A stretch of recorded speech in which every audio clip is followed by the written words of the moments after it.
Alasane aku pengen tran nang Jawa kurang ekonomine kurang. Anake akeh ngono Kak. Pinten anak Ibu? Anakku 5 ninggal 1. Papat sing sih. Sing isih 4. Berarti Ibu nggawa anak saka Jawa 4. Heeh.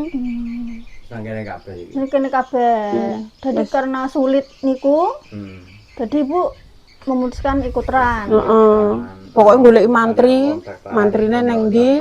Ya, ngerti kan mantrine nek nganu kan ning desa nggonku kan Desa Jati. Nggih. Kelurahan Sumberwates. Nggih. Lah terus apa wonge nang ndi ya nganu digoleki. Lah temu Kak kuwi ning Desa Gayam, daktari wong-wong. Lah aku terus melok iki Mbah terus daftar. Ngono. Lah piye Kak ning kono aku mung buruh tandur awakku kuru, rupaku wireng kok, welik kok. Mending aku to ning kene to alhamdulillah ngono. Aku Panase ra tahan. wis aku. Nggih. Bapak apa iki? Wis kerja nih. Nandur apa saiki? Ming sawit. Ming Ora iso, sawit. ora iso nandur apa-apa, Kak. Misale arep nandur apa lombok apa wis ora iso wisan. Napa kuwi? Lah kok kadang banyu ora teko ya, Kak.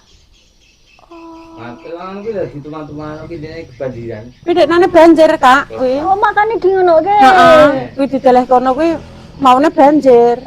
Kelop nganune tandurane. Berarti rawan banjir nih kene, Bu. Heeh. Tapi nek ora pikirane tata, Kak, isine mung kudu mlen Jawa. Angger pikirane angger banyu ki banyune nek bening ngono Kak, wireng lan nek nandur apa Kak? Oh, nandur sayuran kae yo dadi ning plibet ngono kae. Banjir yo mati kok. Iya jajalan.